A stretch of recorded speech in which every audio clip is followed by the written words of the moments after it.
quit. There we go.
Welcome back to Frankly Speaking.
Well, good morning and welcome to Frankly Speaking here on WYDC TV Big Fox. I'm your host, Frank Acom. We are broadcasting live from the Hesselson's studio here on Marcus Street in Corning. Looking at so many comments coming in right off the gate here. I appreciate it. We've got a busy show in store. Big news coming from Elise Stefanik. We'll be talking about that in just a moment, but let's go to viewer comments. Jack writes in, Jack the sticker guy, and he says he wants to make a sticker that only says 2 Timothy 3 on it. It's about today's time. So I looked it up, and it says, but mark this, there will be terrible times in the last days. Thank you very much. Oh, is that the... Yeah, 2 Timothy 3, yeah.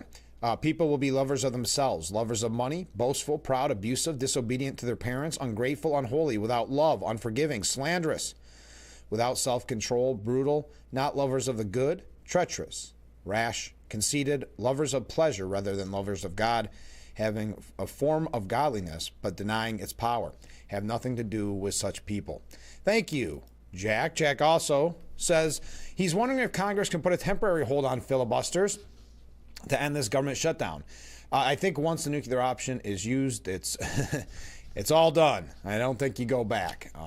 But there are some updates on the shutdown. Whether or not they're headed in the right direction, that is yet to be seen, but we'll get to that in just a moment. Mark writes in and says, good morning. Well, good morning, Mark. Nancy Pelosi is going to retire. All I can say is it's about time. Yes, that news broke yesterday. We're going to tell you about that here in just a little bit. And this came in at the end of yesterday's show. So nice. Frank, you're an awesome individual, and I love your positive commentary. Well, thank you very much, viewer.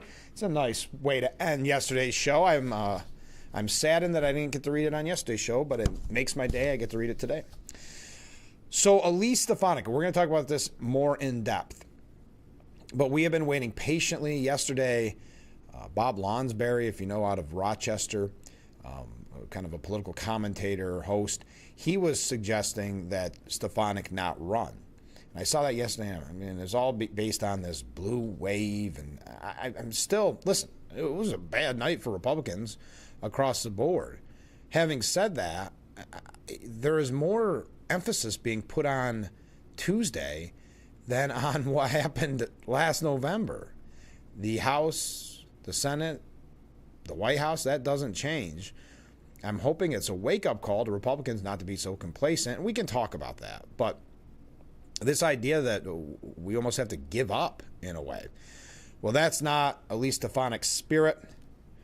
According to numerous outlets, Elise Stefanik will launch her gubernatorial campaign against Governor Hochul today. So it's not yet official, but today is, according to the New York Post, the New York Times, Fox News, she will be announcing today. Stefanik told the New York Post, "We have crisscrossed the state. The overwhelming outpouring of support from Republicans, independents, and Democrats is that we need a new governor to save our state." She owns the catastrophe from top to bottom, which is kind of funny right now. She's at a political, Hochul, that is at a political retreat with Mayor-elect Zohran Mamdani. They're in Puerto Rico. But Kathy Hochul was fired after one term in Congress, Stefanik says. "We have overwhelmingly been elected. She's an accidental governor. Everyone knows that." I love the way she put that. I never thought to word it that way. An accidental governor, which is exactly what she is on paper. She was never meant to be governor. You don't pick your lieutenant governor as someone that's going to outshine you or have a chance to take your job. That's why Cuomo picked her. Hochul did not do the same thing with Delgado, who's running the primarying her. And I still think, you know my theory, that there'll be someone from the far left handpicked by Mamdani after seeing what he believes to be an overwhelming group of support for him and his DSA, Democrat Socialist of America policies. So I think she will still have an actual fitting primary challenger. But what great news that Elise Stefanik is going to announce today. And again, loving the quote, Hochul is an accidental governor. Everyone knows it. She's expected to make a highly anticipated announcement in a video. Stefanik said that her gubernatorial bid, which could make her the first Republican leader of the Empire State in 20 years, will be focused on making New York affordable and safe again. New York State is single-party Democrat rule. Under Kathy Hochul's failed leadership, New York is the most unaffordable state in the nation, with the highest taxes, highest utility and energy prices, highest rent, and it's why people are leaving in mass exodus. She said about her soon-to-be opponent that Hochul owns this disaster mayor who barely broke 50%, meaning Mamdani. He is a socialist. He is a defund the police, communist, anti-Semite, pro-Hamas, and Kathy Hochul hasn't condemned a single statement he has made. No, I would argue not only not condemn it, she endorsed him when he would not endorse her. She owns this lock, stock, and barrel.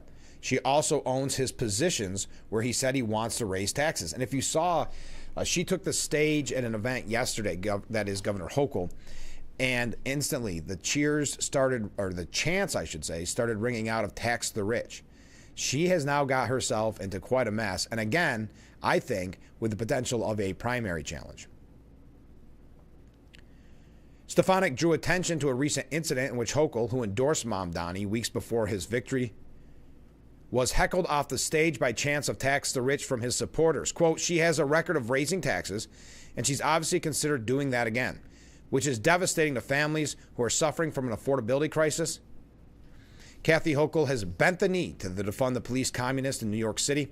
She owns failed bail reform, where violent criminals are being released on our streets, wreaking havoc across communities. What is most interesting is, after Kathy Hochul endorsed Zohran Mamdani, we have been flooded with traditional Democrats who have said enough is enough. We are not supporting Kathy Hochul. We want you to run. This, again, if you're just joining us, it is being announced that Elise Stefanik will announce her run for governor later today in a video. And we will be checking our updates to see when that announcement is made, if it is to happen during this broadcast. Hochul does not have to contend with Democrats. Hochul does have to contend with Democrats unhappy with her. Just moments after the news of Stefanik's announcement broke, Hochul was once again greeted with cheers of tax the rich as she took the stage in an event with Mamdani and State Attorney General Letitia James. Now, in fairness, Hochul's campaign, and specifically the State Democrat Committee spokesperson Addison Dick, said Elise Stefanik is a rubber stamp in Washington for Trump's deeply unpopular agenda that is raising costs, gutting health care, and defunding New York schools, hospitals, and police. Voters in New York and across the country rejected Trump and his enablers earlier this week, and Stefanik will face the same fate when she launches her campaign to put Trump ahead of New Yorkers. It's interesting, again, the way the media, and in this case a Democrat spokesperson, but wants to portray Tuesday as, well, Republicans are done. I've got article after article here. Trump is a lame duck now. It's the end of the MAGA movement, which we have that once a week, if not more. But that's what they're saying because of Tuesday's wins. Now, again, I'm not trying to sugarcoat it. It was a tough night for Republicans. But again, you had blue states going to blue. You had arguably the most shocking is a socialist wins in New York City for mayor. But that's New York City. So again, I know they want to call it a bellwether. Fine. But I don't think that means, whether it's the left, whether it's some conservative commentators, I don't think that means stand down. And I don't believe Stefanik has that in her. I will tell you, when it comes to campaigning, my goodness, Stefanik's going to blow Hochul out of the water. Now, Hochul is an incumbent. She has the advantages there, but we know Stefanik, whether it's debate setting, which I'm sure Hochul will not debate her. If at all, it'll be very few amounts of debate. But just in her campaign speeches, in her rallies, Stefanik will do a wonderful job and outshine Hochul. Whether or not she can overcome a state whose voters in the city elected a socialist, that is yet to be seen. It is a tough road to hoe. We know that. No one denies that. But if anybody can do it, if a Republican can do it, it's Elise Stefanik. So exciting news, though yet not official, closer to being official. This is the closest we've been to official yet. That Elise Stefanik, if she's giving interviews with the Post saying she's going to do it, I think we're good there. I don't think we're jumping the gun. We do have a couple updates when we come back. I see a lot of comments coming in. Love it. I got a feeling it's going to be one of those Fridays. We're going to have a blast. A little bit later on in the 7 o'clock hour, we're going to be talking with Big Fox's own Hallie Livingston. She is on the 10 o'clock news, and if you watch right before this broadcast, the 5 a.m. news, she is relatively new, about 7 months in, and we, if you recall, interviewed Dante, her multimedia journalist is what they're called. So it's only right, and I'm excited to talk with Hallie. Okay, one quick thing before we go to break, before I run too late. An ex-Department of Justice employee was acquitted of assaulting a federal employee after he threw a Subway sandwich at the agent. The testimony was pretty funny. The agent testified in court that the hoagie exploded all over him, leaving him smelling onions and mustard.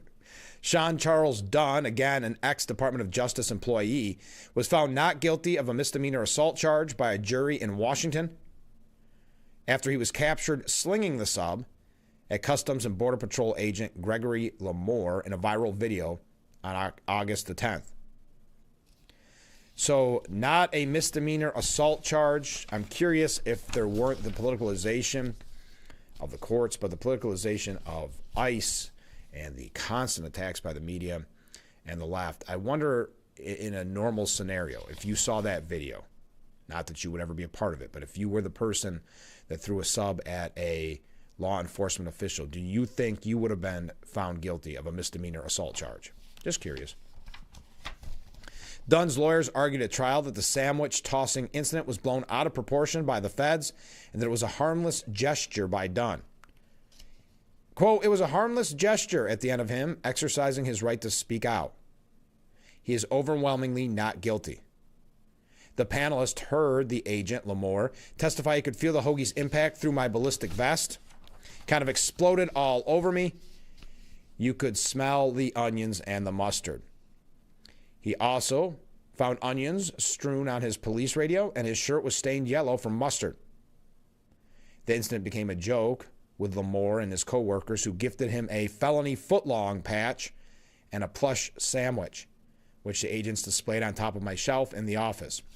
I listen, whatever you think about it one way or the other, I do think in a normal setting there would have been charges, but again, I think it was perhaps blown out of proportion. Also, and when we come back, we've got some other breaking news stories. We're going to get into more of the information on Stefanik and her announcement today that she is going to seek the governor's mansion.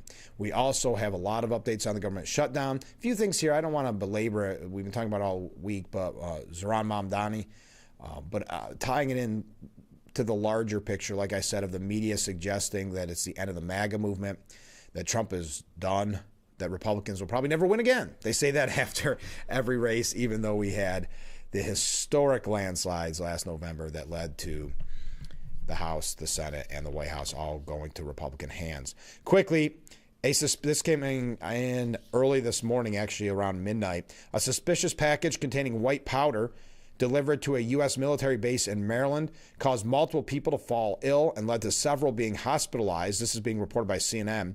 A building on the base was evacuated after an individual opened a suspicious package. This is a statement from Joint Base Andrews.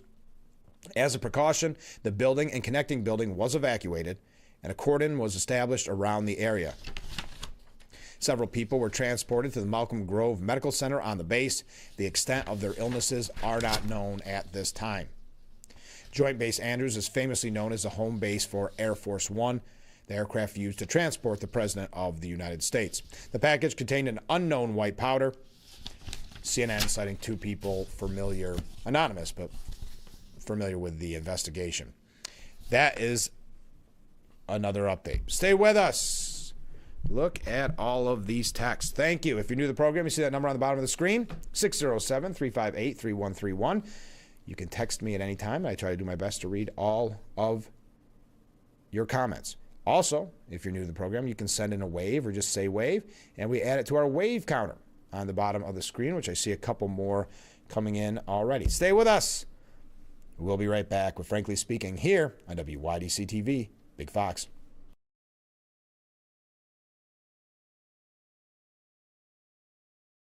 More cars, lower prices.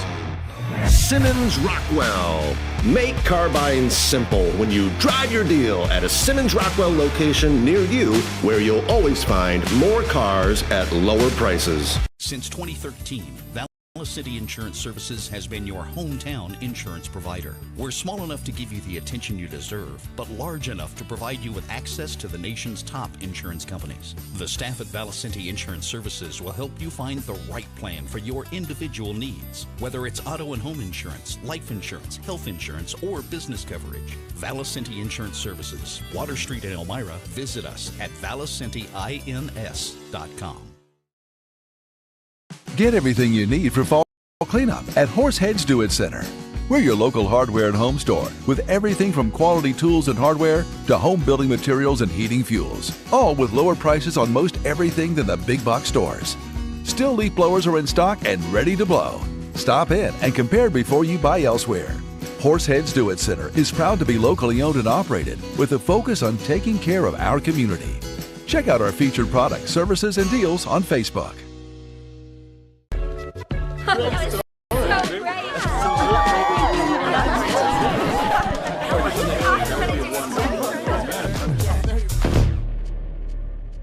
Alcoholics Anonymous. For more information, visit aa.org. Name something with a diamond in it. Diamondback rattlesnake. It's in the name.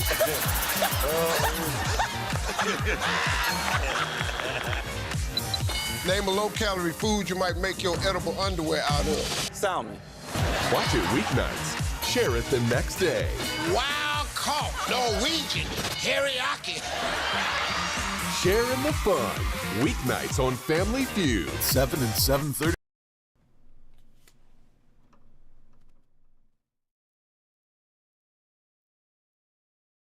The Frankly Speaking Roof Cam, brought to you by Boss Security in Horseheads. Contact them today for all your business and home security needs. We are back, broadcasting live from the Hesselson studio.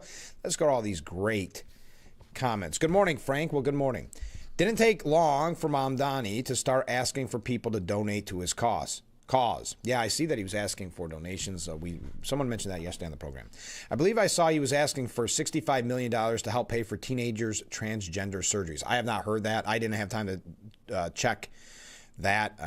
I think he's got. I don't remember that being a part of his campaign issues. Excuse me. But either way, I think the final part of your comment makes sense, is that the sad thing is people will actually donate for that. Kids can't vote, drink alcohol, smoke, or join the military, but for some reason, that is the one thing they can do for sure, according to the insane. Thank you very much. Comment from a different viewer. Look at the complacency of the GOP when Zeldin ran against Hochul. The GOP support was almost non-existent, and we paid for that dearly in New York. That's what worries me about this campaign against Hochul. Just like Zeldin's, it's going to be a short run and seemed rushed. Well, actually, Zeldin's wasn't short. Zeldin had announced in what would have been April this year.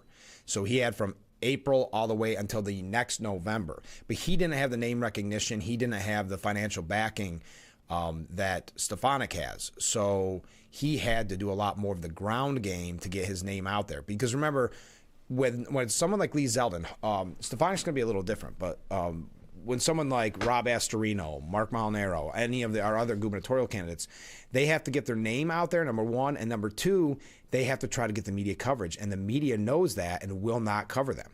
So very often they're kind of stuck with these local entities, which is not a problem, but not getting the New York City coverage, not getting the major hubs in the city to cover them. So I don't think that'll be a problem for Stefanik. So that's a unique aspect to this race. But I agree with you. Zeldin's support, though he did very good and nothing to knock, GOP, and you look at some people always look at it at different groups, like people that use natural gas. If they came out and voted, Stefanik would win. Or gun owners. If you look at the numbers of gun owners in New York State, they could be the biggest voting bloc that could put a Republican in. But for whatever reason, that whole voting bloc does not get out. So I don't think there's going to be complacency necessarily with the GOP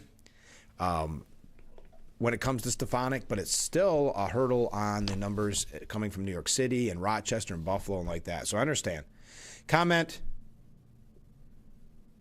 from a different viewer. You think we're the highest taxes, highest electric bills now. Wait until we have to bail out that idiot mayor in New York City. Hochul has already stated she would find the $50 million to fund his nonsense. Yeah, well, she's going to these rallies and essentially being yelled at and heckled by what should be her supporters to tax the rich. I do think she caves to it. I think that's why she caved in for endorsing Mamdani, because she didn't want to have that, what is an energized far-left base going against her. No, you raise a good point. 6 months doesn't make a lot of difference, Frank. No, I agree with you. But that 6 months was definitely needed by Lee Zeldin. But you can't really run a 4-year campaign necessarily either. And yes, he didn't have the name recognition, but the GOP still left him high and dry. Not disagreeing with you at all on that. They could have done more to get him recognized in New York. You can thank Mitch McConnell for that. He was in charge of the distribution of the money. Listen, and this is not to knock anybody specifically. The New York, I'm not talking local, the New York, the state GOP has very much struggled. They are very much behind the times in many ways. They're very much struggling to be relevant at the state level, and they did not help. Yes, you had a lot of money that could have been divvied out, but that historically has happened too. Remember when Chris Christie was in charge of distributing the money from the... Oh, uh-oh. Hold on. I don't know where that cut off. I saw that my connection got lost for a second. I don't know how much is in Elise Stefanik's war chest, but she is not going to wait for the state GOP or other GOP organizations to help her. She is going to fundraise. She is an amazing fundraiser. So she's not going to leave anything on the field. So, yeah, sorry. It was buffering for quite some time.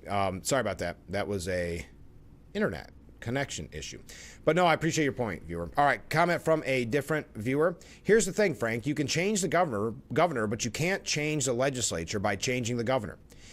It's still a one-party rule that can stop a new governor in their tracks. Here's why I'm going to disagree with you on that. Also, I think that I don't think you should give up because of that. Even if, except at a complete face value, you shouldn't give up hope and try to not have a Republican get in elected office, number one. Number two, she does have the power, just like Hochul has, where even some extreme bill comes through the Senate and the Assembly, and she leaves it on her desk, doesn't sign it, vetoes, whatever. Stefanik would have to deal with a legislature that is Democratic. There's no doubt. I do not disagree with you on that. But it is still a kind of a roadblock to the extreme agenda. It's still, they will have to come to the table to negotiate with the executive. So it would be huge. It would not be inconsequential if she won. It would change a lot. I'm not saying everything in New York would change overnight. I'm saying it would make a very big difference. When we look at budget session or season, or the session, doesn't matter, and we talk with Phil Palmisano, or we talk with Tom O'Mara or Chris Friend or whoever, and we talk about some of these radical, for instance, here's one example. Remember the banning of, 500 cows? You can have more than 500 cows. It was 500 or 700, doesn't matter. And you say, that's wild. And then you go, that's never going to happen. And then you think, well, maybe it could. That's how crazy it is in Albany. You will have kind of that stop there with Governor Stefanik. So I think it would make a major change in New York, and quickly. Comment from Mark. Now, wait a minute. They blame Trump for not doing things the first day in office. Now Mamdani promised the world in the first day, and now he's on a political vacation with Hochul. Give me a break. Well, Mamdani is still mayor-elect. Let's give him...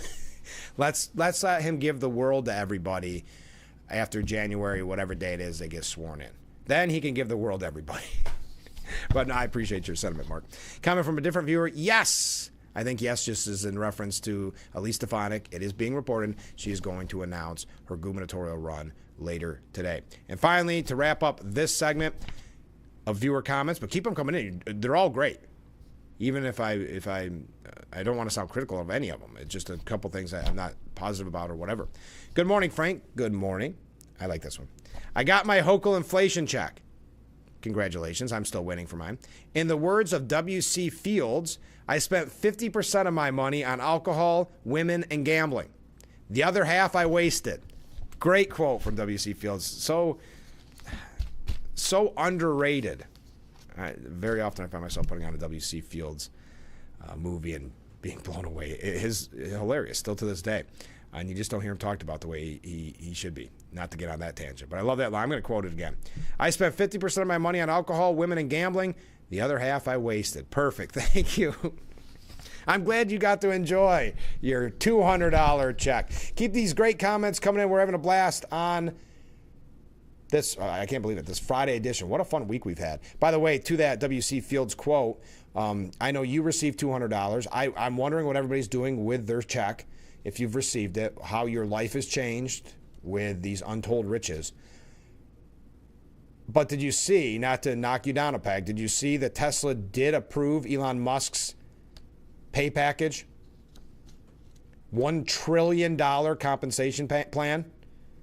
Now, when you break it down, there's a lot of, it's not just here's $1 trillion check, of course. There's a lot of different metrics and things like that to actually get to $1 trillion. But wow, a $1 trillion pay package. I guess congratulations to Elon Musk is in order. Let's take a break. Keep those comments coming in. We'll be right back with Frankly Speaking. Hasselsen's is more than just your local hot tub and swimming pool store. Did you know Hasselsen's carries Oakley, Costa, and Maui Jim sunglasses? Hasselsen's also carries Luminox watches certified by the U.S. Navy SEALs. Hasselsen's has the new all-in-one Metal Ridge wallets, easy to carry and easy to use. Hasselsen's also carries card accessories, suspenders, leather belts, wallets, and dog toys. Hasselsen's also has over 400 styles of men's and ladies' work and western boots and hikers. Stop in today and see why after 70 years it's still fun to poke in the corners at Hasselsen's. This is a collector consumer alert. Hi, my name is Jared Johnson with SueTheCollector.com. Did you know that repossessions are on the rise in America? If your car, truck, or motorcycle has been repossessed by an agent that broke a lock, assaulted you, or trespassed on your private property, you have rights. Call us for a free case review at 1-877-BAD-REPO.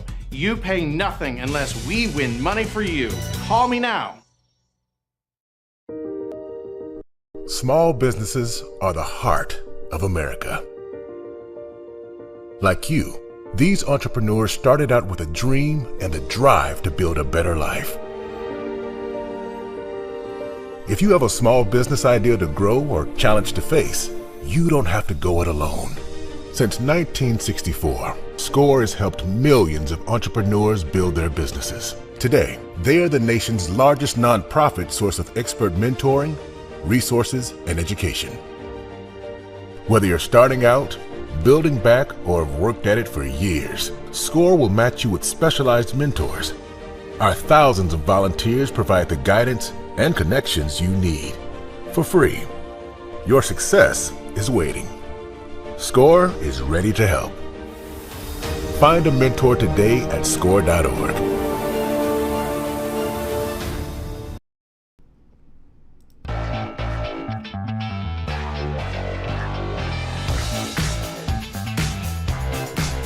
The Frankly Speaking Roof Cam, brought to you by Boss Security in Horseheads. Contact them today for all your business and home security needs. We are back, broadcasting live from the Hesselson studio here on Market Street Recording. Let's go to some viewer comments. And yes, Hochul has more support because Trump is there, but it's a tough haul. Oh, absolutely. There's no denying that. If I sounded differently, I apologize. Cuomo won governor in New York 3 times, winning an average of 7 out of 62 counties. Oh, I know. It's not going to be an easy one, but I think when it comes to Republicans, she is our best hope. I don't know, and you correct me if I'm wrong. Can you think of a name with the money? I know people have thrown around one of the Trump kids, something like that.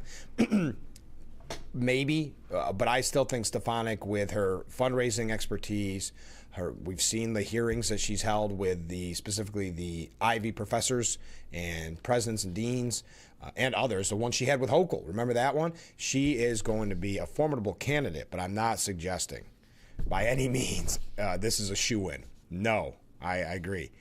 And I'm not saying Stefanik winning wouldn't be big. This legislature is, we'll say, just crazy. Yes. Again, agreed. Yeah, no, I agree. Comment from a different viewer. No. Oh, okay. Yes. This was in when I asked about the subway sub being thrown at the ICE agent. I said in a different time, if it wasn't so political because it was an ICE agent, would you get in trouble for doing it? That person commented, yes, we would get in trouble for doing it. And I apologize because it just said yes. I thought it was in reference to the next topic I was on, which was Stefanik. So I apologize. I did not realize that was the only question I had asked at that point. We got a lot of moving pieces going on the show. Sometimes it's hard to catch up with all the great comments I receive. So no harm, no foul, I hope. The comment from a different person. The guy should have saved part of the money, and this is in reference to the W.C. Fields quote, should have saved part of the money for the federal taxes he's going to have to pay on that $400. Yes, you got to save that. I haven't seen one yet, so I don't know what it looks like, but save your receipt, if you will, because you're going to have to put that on your taxes. I got mine too, this viewer says. I went out and got a strip steak for me and my wife. That's not a bad way of spending it. The rest we paid this month's electric bill, or at least part of it. Thank you very much. That's not a bad way. Nice little meal. Appreciate it. Oh, a couple quick updates before we take another break, but I see great comments coming in. Kazakhstan has joined the Abraham Accords. Blessed are the peacemakers, of course. President Trump posted on Truth Social, I just held a great call between the Prime Minister Benjamin Netanyahu of Israel and President Kassam-Jomart Tokayev of Kazakhstan. Kazakhstan is the first country of my second term to join the Abraham Accords, the first of many. This, again, I'm quoting President Trump. This is a major step forward in building bridges across the world. Today, more nations are lining up to embrace peace and prosperity through my Abraham Accords. We will soon announce a signing ceremony to make it official, and there are many more countries trying to join the club of strength. So much more to come in uniting countries for stability and growth. Real progress, real results. Blessed are the peacemakers. Okay. Yesterday, Melania Trump was named Fox Nation's Patriot of the Year for her global children's advocacy work. If you missed that ceremony, the Patriot of the Year, this is the 7th annual, hard to believe, Fox Nation Patriot Awards. Also, Erica Kirk, we had mentioned this would happen. Erica Kirk accepts the Charlie Kirk Legacy Award, honoring her husband, vowing to never stay silent.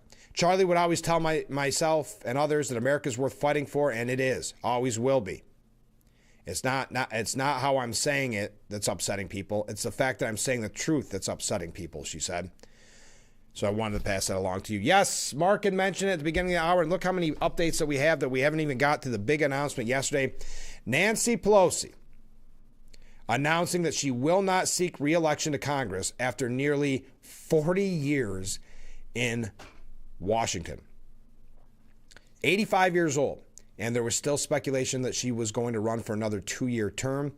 Chuck Schumer has to be looking at this and going, oh, why, Nancy? Because he is kind of lumped in that group, and he is not very well liked by his party right now. He did not endorse Mamdani.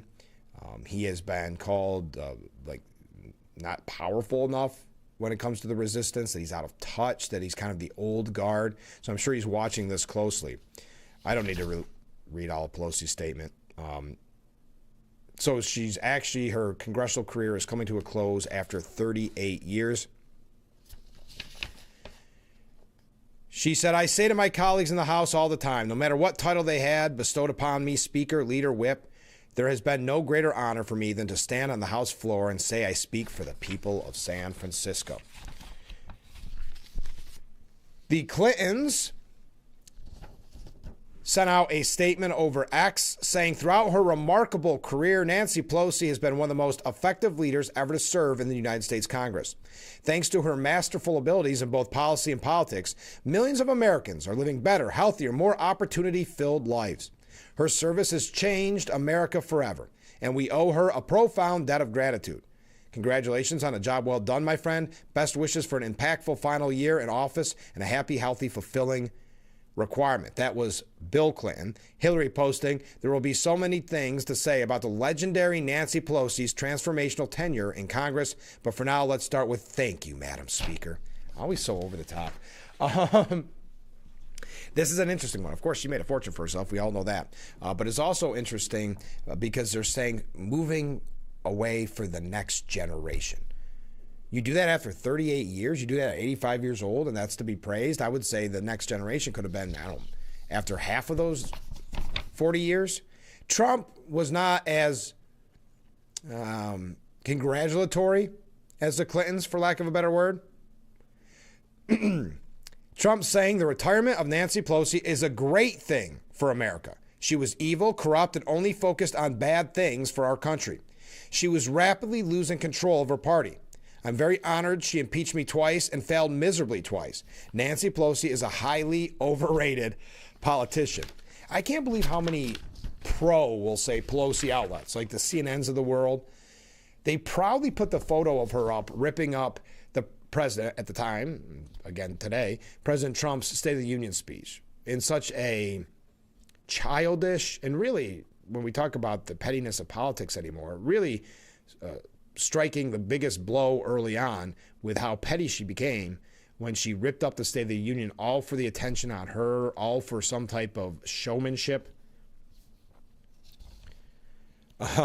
If you recall, at the first impeachment, Pelosi gloated, the president is impeached for life regardless of any gamesmanship on the part of Mitch McConnell. There's nothing the Senate can do to ever erase that. That's why I like that Trump owns it. I'm proud that she impeached me. Trump continued, she's a sick puppy in my opinion. She really is. She's got a lot of problems. All right, there you go. Now, Trump was not the only one cheering on her retirement. National Republican Congressional Committee Chairman Richard Hudson said that radical socialist Zohran Mamdani takes over the Democrat Party, and even Nancy Pelosi has had enough. Meanwhile, Democrats quickly hailed Pelosi. Hakeem Jeffries calling her the greatest speaker of all time. All right, there we go.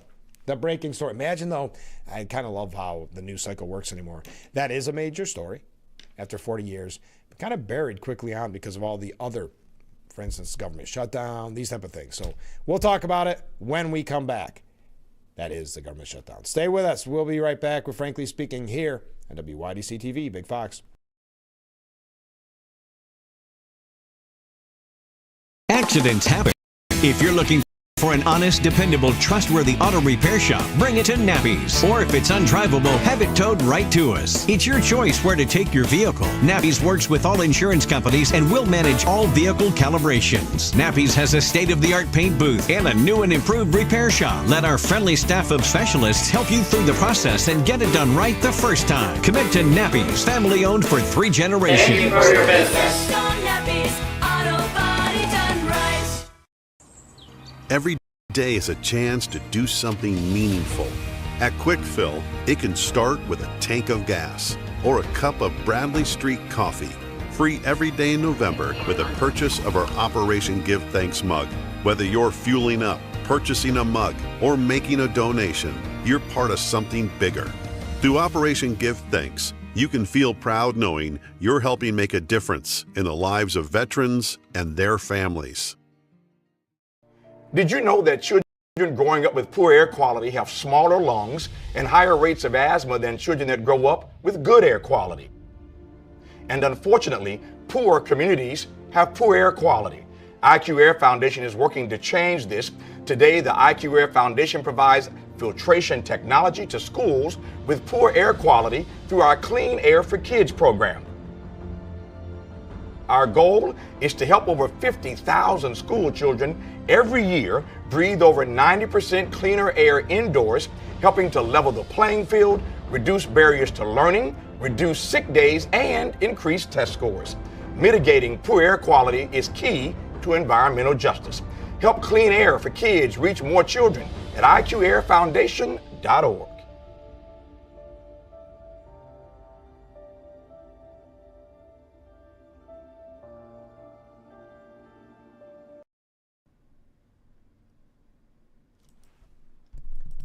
The Frankly Speaking Roof Cam, brought to you by Boss Security and Horseheads. Contact them today for all your business and home security needs. We are back, broadcasting live from the Hesselson studio on Market Street in Corning. Some viewer comments. Mark writes in, no check here. Maybe Hochul was watching Frankly Speaking when I said I was going to donate it to Elise Stefanik's campaign, and I was off the list. Maybe that's why I haven't got it either. That's a good point, Mark. Maybe there is a list somewhere keeping tallies of who's saying what here on Frankly Speaking. Well, if Governor Hochul's watching, good morning. No, she's in Puerto Rico. She would not be watching unless she tapes it. We're looking forward to, if you are just joining us, Elise Stefanik announcing later today that she's going to run for governor, according to the New York Post, according to the New York Times, and Fox News, and a few others. Comment from a different viewer. No doubt Stefanik is the best shot. Mike Lawler wouldn't have stood a chance. I agree. Mike Lawler is kind of the... And this is not to knock any of the candidates that have ran in the past. Just kind of that level where you have so much to overcome to get the name recognition that Elise Stefanik already has coming in.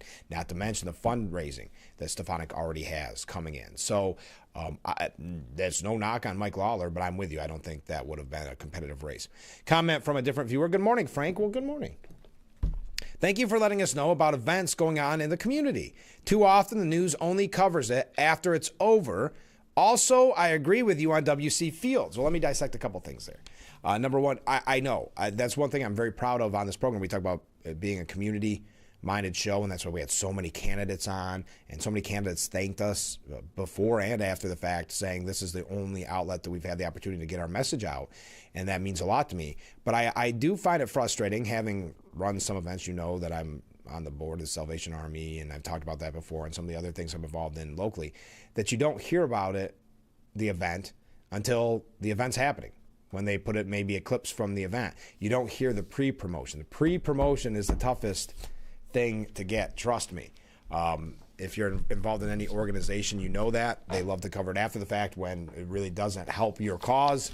It does a little bit, but it's more at that point about public relations than it is about perhaps bringing people to a fundraiser or whatever. So that's a long way of me telling you, first of all, thank you for saying that. We're proud of that. Second of all, if you are a part of any organization that wants to spread the word, we'll try to read as many of them as we can, but please let me know. Get me the information. If you have a flyer, we'd love to put up on the screen or at least read that information to you. And that you can text it to the number on the bottom of the screen, or you can email me at frank@wydctv.com, or probably the best way is to text me or call me, and I can get that information from you. And when it comes to WC Fields, yes, so underrated. Hilarious. I do this quite frequently. I'm not just making this up. Put it on if you kind of want to zone out and laugh. Him in the golfing scene, stand clear. What is it? Stand clear and keep your eye on the ball. That is one of the funniest things. I could watch that and never get old of it. So, yes, thank you. I'm glad you agree with me on WC Fields. All right, on a sad note, but nonetheless something that we have to mention, according to a new poll, listen to this, nearly 2/3 of young Americans have considered moving abroad. This is from studyfinds.org. 63% of young adults, that's 18 to 34, and 53% of parents have considered leaving the U.S. due to the state of the nation. 53% of parents, too. Half of the adults report signs of loneliness, while 69% say they need more emotional support this year than they have received. I blame a lot of that on the mainstream media. All right. Just want to pass that along to you. Dick Durbin on the government shutdown. He was saying on CNN that we have brought this issue as a major national issue, meaning the Obamacare subsidies, from zero to a major factor, I think, in the last election. And I think we're going to continue to make it an issue as we approach the next election in the mid-year. He said some people would think that this is a capitulation if you only agree to a standalone. He was asked. He said, well, some people, that's what they played the clip of him saying that. Well, some people need to understand how the Senate works. We have brought this issue as a major national issue from zero to a major factor, I think, in the last election. And I think we're going to continue to make it an issue as we approach the next election in the mid-year. Report coming out that Democrats are set on continuing to drag out the government shutdown with another no vote today. I know there's some clamoring behind the scenes of some deals or some negotiations, but according to reports, Democrats are saying, quote, people want us to fight. A Thursday closed-door meeting ended with Democrats coalescing around a unified strategy rather than splintering into factions, according to a report by Semaphore. Democrats are looking to end the shutdown, but probably not enough to prevail in a vote on Friday. One source familiar with the inner workings of the caucus confirmed to the outlets that Democrats want to keep pushing to extend the Affordable Care Act's enhanced premium tax cuts, which are currently set to expire at the end of the year. Again, think about that. All you had to do was pass a clean continuing resolution to keep the government open. We wouldn't be talking about SNAP benefits. We wouldn't be talking about SNAP benefits as it nears Thanksgiving. But instead, they weren't willing to do that. They wanted to use the Obamacare subsidies, which they had all the way till the end of the year to negotiate. They wanted to make that. I think they bit off more than they can chew, but now the media is starting to find its rhythm to blame it on Republicans and give Democrats credit. Aaron Burke saying the shutdown is dragging on, but Americans aren't tiring of Democrats' demands. And a new poll is the latest sign that it could remain pretty stubborn in the days ahead, meaning the government shutdown, because we are on the longest shutdown in history. That's because it doesn't seem like Americans are getting particularly tired of Democrats' gambit.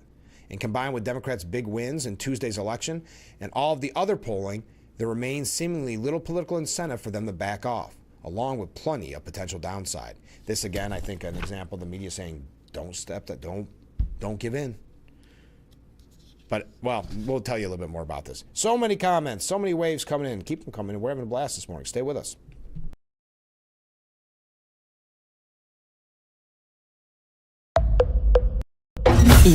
Lather, rinse, moisturize, repeat, and repeat. But it never feels like enough. It's not your products. It's your water. Hard water leaves a mineral residue that clogs pores and dries out hair. Culligan water softeners remove damaging minerals, revitalizing brittle hair and dry skin. Upgrade your shower and skincare routine with Culligan, water you love. This is a Sue the Collector consumer alert. Hi, my name is Jared Johnson with SueTheCollector.com. Did you know that repossessions are on the rise in America? If your car, truck, or motorcycle has been repossessed by an agent that broke a lock, assaulted you, or trespassed on your private property, you have rights. Call us for a free case review at 1-877-BAD-REPO. You pay nothing unless we win money for you. Call me now. The Fox Sports app isn't just any sports app. It's your sports app. For the touchdown! Yeah, yours. Your teams. Your highlights. Your scores. Your stories. Just choose your favorites to get more of what you want. To the end zone! And of course, stream your teams live.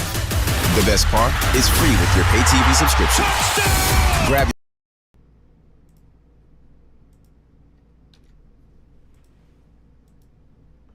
The Frankly Speaking Roof Cam, brought to you by Boss Security and Horseheads. Contact them today for all your business and home security needs. We are back, broadcasting live from the Hesselson studio on Market Street in Corning. So many great viewer comments. We're having a fun time this morning, aren't we? But this has been a great week. Comment from viewers. Maybe I'll start a new campaign for Elise Stefanik. Gun owners for Stefanik. Or Goffs. You could. Absolutely. That's one thing, and I don't think I'm speaking out of school. I think members of our great chapters of Scope throughout our area, I know Chemung is just bringing theirs back, and I hear that they had a great meeting with Sheriff Schramm not that long ago. What, about a week, 2 weeks ago? I heard that went really great. Stu Ben has a huge Scope group that is very, very active. And I think if you talk to any of them, it is so frustrating to gun owners, especially active gun owners, who see that their fellow gun owners don't get out in droves. The numbers show that the gun owners in New York State alone, that if they all voted Republican, we would have a Republican governor, we'd have Assembly and Senate. They just don't. And I think it's been the billion-dollar question for quite some time. Why is that, and how do we get them active? I know and I'm sure you know people like this. Well, they're not going to take away my 12 gauge that I use for, it's always they're not going to go after this. Yes, they eventually are. They would take all of them away if they had the chance, if it weren't for the Supreme Court. They're always fighting to take away your gun rights. So I'm with you. It's a very frustrating situation when it comes to, and I'm not saying it's all gun owners. Don't get mad at me. I'm saying, you know who I'm talking about, the ones that do not get out, or either not political, don't get out and vote, or don't maybe do the research on what a Hochul would propose in that scenario. Because remember, well, if you go back to Cuomo, he said gun owners weren't welcome here. But let's continue. I heard this comment from a different viewer. I heard someone in media say that Mamdani didn't support Hochul because they thought that she would get primaried. Do you think that is likely? Well, you may have, if you heard it in the media, you may have actually heard it here. Because yes, I do believe he did not want to endorse her because he thought that there's going to be a far left candidate to primary her. That's my thought on it. That's my belief, that he doesn't want to be on record supporting her if a Democrat Socialist of America candidate comes out of the woodwork and runs to primary Hochul. Now, on the other side of that coin, yes, Hochul very much did endorse Zoran because she didn't want a far-left primary challenge. That's why she got out early and endorsed him. That's why she did the rallies. She continued to stick with him even after at least twice he refused to endorse her. One in that almost cringe-worthy to Hochul, I'm sure it is, a video from the mayoral debate where he did not endorse her. Now, if you didn't hear, Hochul did say before the election that, well, no, we're focused on this election. It's all about the time frame. He's going to endorse me, but he wants to do it on my time frame when it's best for me. Put a lot of words in his mouth that I don't think are going to come true. And that's another thing why Hochul's not ready for this. She's just not to that level. Because if Mamdani comes out and endorses her in a primary, or endorses somebody else, in a primary, that video is going to be played over and over of her awkwardly saying, oh, he's going to endorse me by Stefanik. Stefanik's going to have a great communications strategy on this, by the way. You're going to love the videos. I can tell already. The videos, the YouTube, the social media. She's very good at that. But yes, I do believe someone will primary, someone from the Democrat Socialists of America, probably a viable candidate in that group, because they're going to think, well, the popularity of Mamdani is going to transfer over, and it may in the Democrat Party. I'm not denying that. Hochul could very much lose in a primary by a Mamdani-like character. So I think that is why he didn't endorse. Comment from a different viewer. I'm wondering if they use the voter roll, taxpayer, or census to figure out who gets a check. My driver's license and voter registration is from Tennessee, but I have a home here. I got a feeling you might not get the check. I think it's based on, they said it's the tax roll, but I know when it at least comes to, because I had an issue with it for some reason, it's all been rectified, but with the star rebate, that they were looking at it based on your address too. So the driver's license may be a problem there. All right, we got to take our last break, and then we're going to wrap up our number one. Where is the time going? Stay with us. We'll be right back with Frankly Speaking.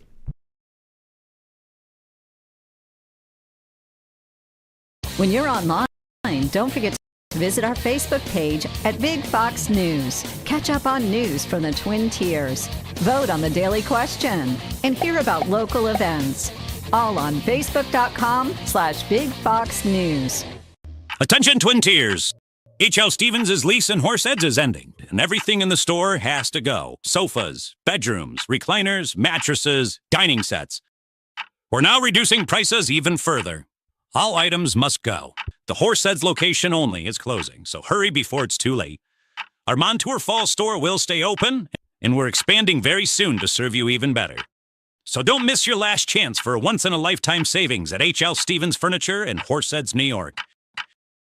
People facing cancer, often with standing between them and life-saving treatment, is a ride to get there. Thank you so much for picking me up. Volunteer at cancer.org/drive to help save lives. It's a new season of Sherry. Having a good time has always been my number one goal. I tend to get crazy. At my age, I should not be jumping up and down like that. And if you don't know what I mean, ask your mama. The young ones, y'all like, we don't know what you're talking about. But I promise you, in 30 years, you will. It's the best time in daytime. Weekdays at 2 p.m. on Big Fox. The Frankly Speaking Roof Cam brought to you by Boss Security in Horseheads. Contact them today for all your business and home security needs.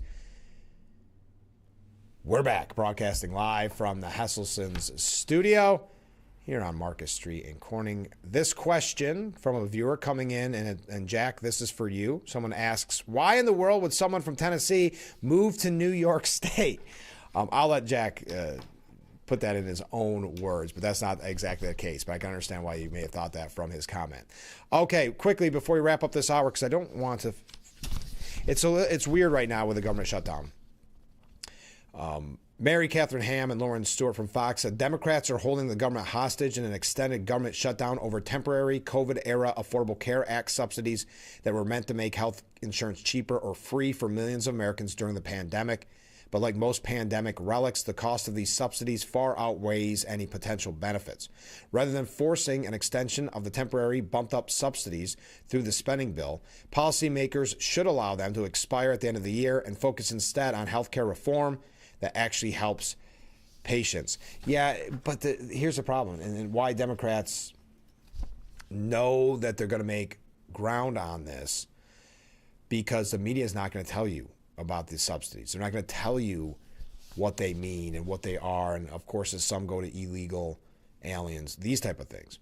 Now, the Senate will vote on full-year funding bills for the U.S. military construction, Veterans Affairs, and food stamp benefits, among other spending items, in the latest bid by Republicans to lure centrist Democrats into voting with them to end the record-breaking government shutdown. That is according to the New York Post, breaking last night. Senate Majority Leader John Thune told Republicans in a closed-door meeting Thursday that the funding provisions for military construction and the Department of Veterans Affairs and Agriculture will be tacked on as an amendment to the stopgap measure, already rejected 14 times by all but 3 Democrats. That's kept it from clearing the 60-vote filibuster in the upper chamber, despite Senator Fetterman, Catherine Cortez Masto, and Angus King joining with the Republicans on voting for the so-called clean continuing resolution. The revised bill, which also includes a full year spending to operate the legislative branch, will extend funding for other sectors of the government beyond the November date, though it's unclear whether that will be pushed into next year. It would have to secure 5 more Democrat votes to pass, so long as a trio of Democrat defectors back it, along with every Senate Republican. Then the House would have to reconvene for another vote to send it to the president's desk. But according to Fox News, it's not an agreement, just a plan, but the political ice which the frozen lawmakers have and close the government for 37 days is softening just barely. There seems to be some indication of a thaw, said Senator Richard Blumenthal. Let's face it, both Republican and Democrat lawmakers are skittish about the shutdown. They're agonizing about aviation. There's increasing worry among bipartisan lawmakers about federal workers not getting paid, and of course, emergency food benefits as we near Thanksgiving. Everyone wants a deal, however, no one knows where to find one. Any agreement will be about the math, but lawmakers are locked into this shutdown box and can't find the combination to escape. So we'll see if the Senate, who's going to vote today on a full year funding for military construction, the VA, and SNAP, if that will start the process. I have my doubts. It sounds like Republicans are unified. All right. Republicans are unified. Well, they are in the continuing resolutions. It sounds like Democrats are unified in that report, that behind the scenes they are not going to budge because after the elections they see it as a winning strategy to keep the government shut down. They know the media right now is doing the best they can to continue to blame Republicans, continue to send a message that this is what they're fighting for is, I don't know, heroic in some way. But anyway, I'm out of time. We're going to talk about Stefanik when we come back. Stay with us. This is Frankly Speaking here on WYDC TV, Big Fox.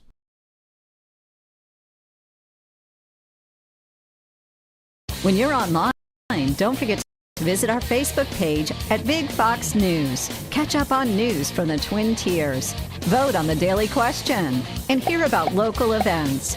All on Facebook.com/Big Fox News. This is a Collector Consumer Alert. Hi, my name is Jared Johnson with SueTheCollector.com. Did you know that repossessions are on the rise in America? If your car, truck, or motorcycle has been repossessed by an agent that broke a lock, assaulted you, or trespassed on your private property, you have rights. Call us for a free case review at 1-877-BAD-REPO. You pay nothing unless we win money for you. Call me now. At Penn State, we preach excellence and try and strive every single day to be better than we were the last. It's very clearly resembled here. It's Blaze Alexander Family Dealerships. We're a family. I can tell he's a wrestler and he supports us. I'm really grateful for that. You've got to repeat the process so many times to get it right. But once you get it right, you just got to keep doing it and doing it and doing it the same way every time, every day without fail. No exceptions. It's like wrestling. The good wrestlers, they really practice hard and work hard. Blaze Alexander, where champions strive. A few words. Urkel, glasses. Nerd. It pays to know your nerds. If you guys didn't get nerd with me sitting up here on this show, 25 words or less. Weeknights at 5 and 5.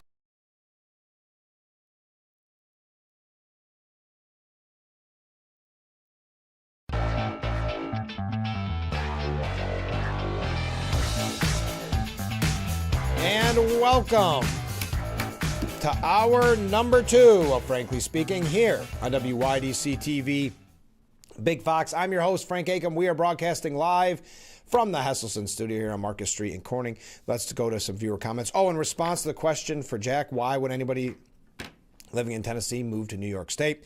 Jack responds, I actually moved to Tennessee, but I have a summer fall income property in Elmira near my family. So there you go. You know, he actually did kind of the opposite. He realized how bad New York was and moved to, I'm putting words in his mouth, but then realized he wanted to move to Tennessee. All right.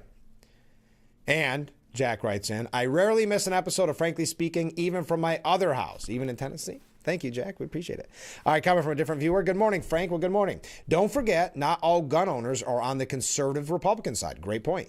I know several people who are quote-unquote hunters, which are very far into Democratic Party. Oh, absolutely. You may be referring to Tim Walz, the former vice presidential candidate. Remember that, Hunter? But no, you're exactly right. And even they're not a one-party voter or one-issue voter either. I mean, even if they are voting Democrat, because I think there's an assumption sometimes that all gun owners are going to vote for the person who is most open to gun rights, and that's just not the case. That may not be their biggest issue, and they side with the Democrats. I totally agree, but I'm just saying on paper, the numbers would show that they would overwhelmingly, if they voted Republican, they would overwhelmingly put Elise Stefanik into the governor's mansion. But you're right. There's no reason whatsoever to assume that all gun owners, I know myself, to your point, I know a lot of gun owners that are definitely not Republican, maybe have never voted Republican. So you raised a good point. I'm glad you made that, made me preface that. I appreciate it. Okay, so if you are just joining us, it is being announced by numerous outlets that Elise Stefanik is going to launch her campaign to challenge Governor Hochul later today. It is expected to be announced via video, and this is going to be a political battle, one that even the New York Times admits will be fierce. A spokesman for Ms. Stefanik would not comment about her plans. Good for Stefanik. So she doesn't give the plan. She doesn't give up any information to the New York Times, but the New York Post, she almost does a sit-down interview and tells them everything about her campaign, and we read that at the 6 o'clock hour. But people familiar with her intentions were not authorized to discuss them and caution the timing could still change. So here we go. It's going to be very interesting to see once she declares how this will unfold. Stefanik will officially launch her this is coming from Fox News now, long anticipated campaign for governor today. Stefanik saying to Fox News, it will be very, very soon, and people are very excited. There's an outpouring of support from Republicans, Democrats, Independents all across our great state. Many Democrats who previously supported Kathy Hochul are lining up in support. She continues to call Hochul the worst governor in America. I like the quote that she used earlier, the accidental governor, because she is. There was no intention for her to ever be Hochul to be governor. She also blasted Hochul's endorsement of Mamdani. People are looking for strong common sense leadership to check on this radical insanity that we're seeing play out in New York City. And Zohran Mamdani as a tax-hiking, defund the police, anti-Semite socialist. Yeah, she's going to link. And it could be very, very effective. It will be if New York City starts suffering under the rule, and it could happen very quickly with some of his policies, of Mayor Mamdani. Now, keep in mind, the last time a Republican won the gubernatorial race was Pataki, of course, back in 2002. And if you look at Hochul, she was a former lieutenant governor that took office when Cuomo resigned. She then did defeat Lee Zeldin by just over 6 points in 2022 to win a full 4-year term. But Zeldin's showing was the best by a Republican gubernatorial nominee since Pataki won back in 2002. Meanwhile, Trump, who lost New York by 23 points in the 2020 presidential election, trimmed his deficit by 10 points last November, which is huge. Again, I think this is so funny. Hochul, a moderate Democrat from Buffalo, is facing a primary challenge from Antonio Delgado in a very rare move by a lieutenant governor to primary challenge a sitting incumbent. I still think there could be another primary challenge. I do, a far leftist. I believe that. I think that's why Mamdani is waiting. But people are very concerned about affordability, and I have a strong record of delivering for families, said Elise Stefanik. She said that Hochul has made New York the most unaffordable state in the nation. We have the highest taxes, the highest energy prices, the highest utility prices, the highest grocery prices, and rent that continues to skyrocket. Democrats notched double-digit victories this week in New Jersey and Virginia. It led many to speculate that Stefanik might not enter the race. I saw that some political and again, whatever you think about political pundits in general, but I saw some saying that this should make her steer clear of the gubernatorial race. But Stefanik said you have to have a vision and you have to put forth policies to make your state affordable again. We are going to win the affordability message because Hochul's record is making it the most unaffordable state in the nation. So there you go. That is the big story. Now, I don't know what this means. Bruce Blakeman, we mentioned this to you yesterday. Bruce Blakeman, after his big win in Nassau County as their executive, said he was going to explore a governor's run, a run for the governor. I hope this discourages him. I mean, I think from the beginning it's been said there will be no primary. That's one of the reasons why Lawler dropped out. He could do a lot of damage to his reputation if that's the direction he goes. So it'll be interesting what Bruce Blakeman ultimately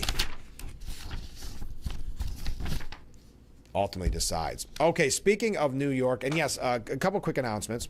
We're going to be joined here just a little bit by Fox News's Hallie Livingston, our big Fox News at 10 and at 5 o'clock. I realized a while ago we had an interview with Dante, and it's only fair that we have Hallie on, and I'll tell you a little bit about the news and what goes into our big Fox News at 10. I want to thank the viewer who said that we bring up local community events ahead of time so people can go, not bring it up after the fact. But we have a couple of those that I want to mention just quickly.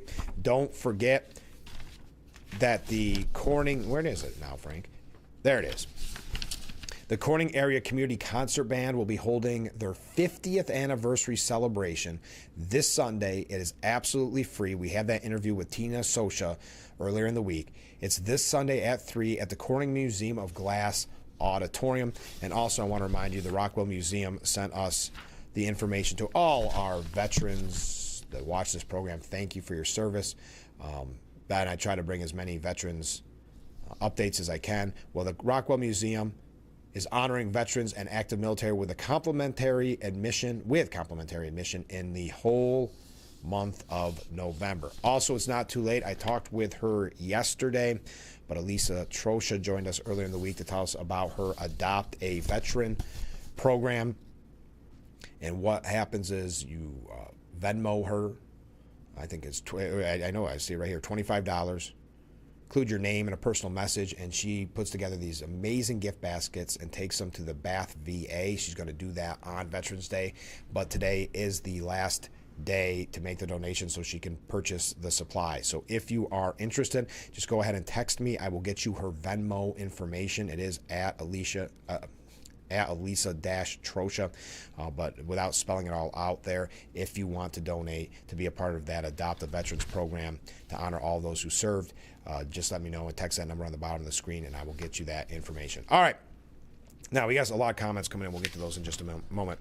So as we mentioned, Governor Hochul now looking as if she'll be facing a challenge from Elise Stefanik, and a challenge, in my opinion, from her own party, who now feels very empowered to go further socialist by the win of Zoran Mamdani. She was at an event with Zoran and Letitia James, and when she goes to get on stage, chants broke out of tax the rich. Now, remember her excuse the last time that happened? She thought they were saying, let's go Bills. Now, whether or not you think she actually thought that, do you think? Come on. But now, because she said that, is this going to be a trend wherever she goes? Because it will not be helpful to her. First of all, she's very quick to cave, so maybe she will end up taxing the rich. Maybe she will give in to a lot of Mamdani's insane policies that he campaigned on. But she's headed to Puerto Rico for the annual SOMOS political retreat, where Mamdani basked in the victory by hosting a cocktail reception with Letitia James. Chants of tax the rich broke out as Governor Hochul took the stage at the DC 37 union event that had to be moved outside the El Cabri Hilton to accommodate the more than 200 attendees. Hochul said, the more you push me, the more I'm not going to do what you want. That was her joke. Well, then you're not going to see that chant go away anytime soon. So Hochul's got some struggles of her own, but no worries. Take a nice trip to Puerto Rico. So a perfect time for Stefanik to announce. Again, it is being reported that Stefanik is going to make her announcement today. I have yet to see the announcement. I will keep you updated if I do. Oh, wait a minute. Here we go. Yes, Stefanik launches her video from the ashes. Wow, we're going to get to all this here in just a second. Let me take a break, and I guess it was just announced. Exciting. Stefanik is running for governor. Just announced a little bit, so a little about in the last hour. I apologize, I didn't get a chance to check. Stefanik launched her gubernatorial campaign, pledging to clean up Kathy Hochul's catastrophe and make New York safe and affordable if elected to Albany. The Empire State has fallen, says Stefanik. Imagery of Hochul juxtaposed with bleak headlines describing New York's high tax rate, migrant crime, and the exodus of middle-class residents marked the first 60 seconds or so of the 2.5-minute video. Kathy Hochul's failed policies are to blame, the narrator continues. New York is the most unaffordable state in the nation, crushing families with sky-high taxes, unaffordable rent, soaring energy costs, and record-high grocery bills. The video slams the governor's support for Mamdani, accusing her of cozying up to a defund the police, tax-hiking, anti-Semitic communist. So again, the video is entitled From the Ashes, and it asserts that New York will rise like we always do. The spirit of the Empire State cannot be broken. All we need is courageous leaders ready for the fight. Elise Stefanik will make New York affordable and safe. Now, in response, the New York Times calling it a ferocious political battle. Hochul, her rapid response video is called Meet Sellout Stefanik. So we already have some back and forth, but it is now official. Elise Stefanik is running for governor of New York. You can watch that video online from the ashes. All right, your thoughts on that this morning. Stay with us. We'll be right back with Frankly Speaking here on WYDC TV, Big Fox.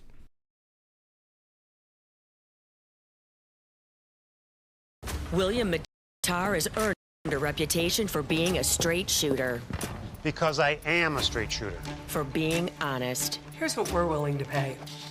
Because I am honest. For winning a lot. Because we win a lot. If you've been injured in a motor vehicle accident, it matters who you hire. It matters in the experience as well as the results. Call William Mattar. Visit WilliamMattar.com. Going to go to the gym? The health club is not an option? Come to Hesselson today and see why swim spas and fitness systems can fit into anyone's yard and budget.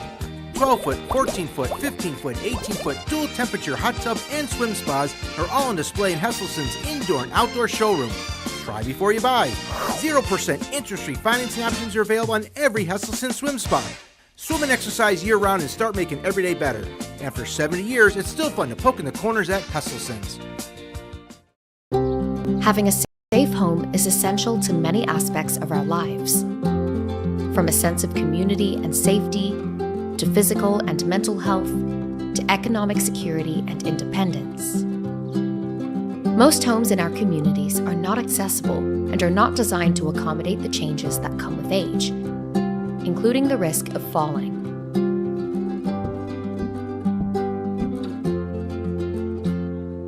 The Older Adults Home Modification Program helps reduce the risk of falls, improves safety, and increases accessibility and independence. Through this program, Rebuilding Together works with older adults to provide no-cost preventative home repairs so our neighbors can safely age in place in the homes and communities they love. To learn more, visit rebuildingtogether.org/safeathome.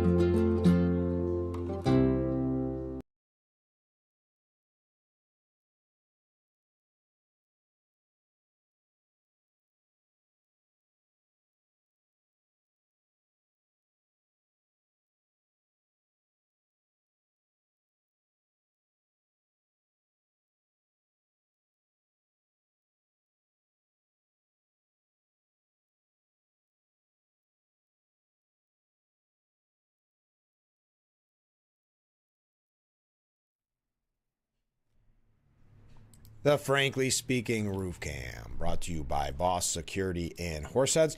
Contact them today for all your business and home security needs. The breaking news this morning, Elise Stefanik has announced that she will be running for governor.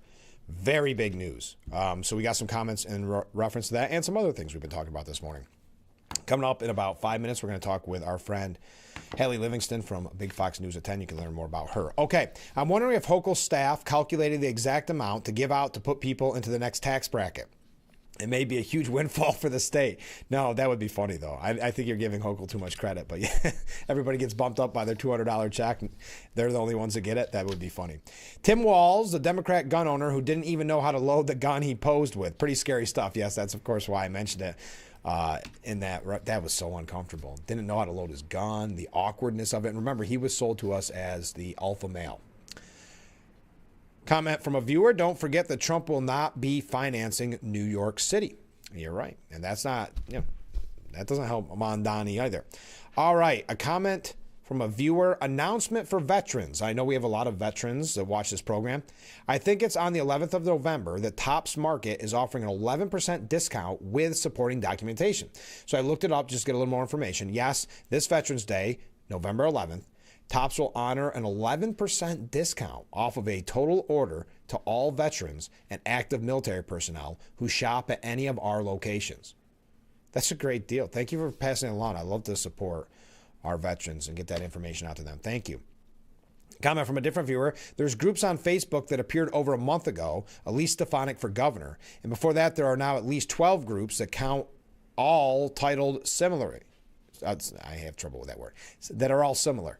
12 groups. Hochul must go. And it appears to me there's a lot of Democrats supporting those sites as well. Thank you for passing that along. I know that there's been PACs, there's been ground support right from the beginning for Lee Stefanik. So it is an exciting announcement. It's going to be a topic for quite some time. Mark writes in, that is awesome news that Elise Stefanik is running. You go, girl. Thank you, Mark, for writing that. Yes, this is a big one. Elise Stefanik making it official this morning, right in the 6 o'clock hour, with her video from the ashes, taking on Hochul. We'll see how Hochul handles. Listen, Lee Zeldin did a great job against Hochul. But Lee Zeldin didn't have the name recognition Lee Stefanik did, so this is where it gets interesting. But as I said, there were some quote-unquote Republican pundits who were suggesting after Tuesday's election that she doesn't get in, that she shouldn't get in, excuse me. I don't understand that mindset, that because of that election we give up, essentially. And it also ignores what happened last November. In 10 months, you're saying that the whole world changed because the whole country changed because 2 blue states stayed blue? And you had New York City vote in a Democrat? Yes, a socialist Democrat, but I don't quite understand the reasoning. So Hochul is planning what you could call an emergency plan to keep Trump out of New York. State officials, business leaders, and activists are quietly forming a coalition to stop a federal incursion into America's largest city following Mamdani's victory. New York City is quietly preparing for Donald Trump takeover of the country's largest city. A wide range of New York's most prominent civic leaders have for weeks been meeting behind the scenes to plan for the possibility of Trump sending in the National Guard or any other federal agents into New York City, according to multiple top elected officials. All right, let's talk about Mamdani for a moment. But again, if you want to talk more about Stefanik, you know this is a huge topic. Just announced that she is kicking off her gubernatorial race. Now, it's been something we've wondered about for a long time. She said originally that she would make the announcement after the election, and sure she did. I'm just trying to see if there's any other announcements about this or any other outlets announcing it. I mean, it's official. I'm not saying it that way. I just, if there's any better quotes or any more information, such as this. Kathy Hochul made New York the most unaffordable state in the nation, crushing families with sky-high taxes, unaffordable rent, soaring energy costs, and record-high grocery bills, and cozied up to an anti-police, tax-hiking, anti-Semitic communist, a narrator says. The launch video also features clips of Mamdani supporters chanting "Tax the Rich" as Hochul addressed a recent rally. And that, it doesn't put it in there, but that awkwardness of her saying, I thought it was "Let's go Bills." So Stefanik is the first high-profile Republican to launch a campaign, and she's been weighing a run for governor for months. She said back in April that she would announce her decision after the elections following Mike Lawler's announcement that he would not run for governor. I hope, and time will tell what Bruce Blakeman's thoughts are on this, but I think he no longer pursues a run for governor. At least I hope not. I know he's excited about his win for Nassau County executive, but let's leave it at that. We'll see. Also, remember, for whatever it's worth, Hochul does have a primary challenger in Delgado, her lieutenant governor. How am I doing on time? We got to take a break because we've got Hallie Livingston from Big Fox News at 10. She's going to be joining us here in a few minutes after this break. Stay with us. We'll be right back with Frankly Speaking after this.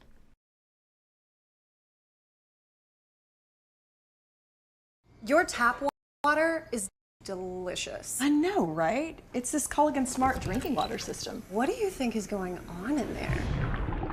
I'm smelling a touch of chlorine. Yeah, I'm detecting some PFAS. I'm also getting notes of lead. Perfection. Sending it up. Here we go. Certified to reduce more than 70 contaminants. It's like having your own team of water experts. See the smart difference at Culligan.com. Build modeling your home? Croft Lumber is with you every step of the way. Lay a solid foundation with Logix Element ICF forms and a steady structure with premium framing lumber and Madison treated lumber. Protect your investment with quality roofing from Tamco and Central States Metal Roofing. Enhance energy efficiency and security with Anderson windows and Therma True doors. Beautify the exterior with Mastic siding, Trex decking, and Benjamin Moore paint. Start and finish your home project right with Croft Lumber in Sayre. You can just keep watching and scrolling, and the world will still feel like it's falling apart. Widespread missile attack. Highest hospitalization. Evacuation in the west. Forced labor. Or you can take action by joining a movement that's creating real and lasting change instead. Partnering with communities around the globe to help uproot poverty and plant seeds of hope for a brighter tomorrow.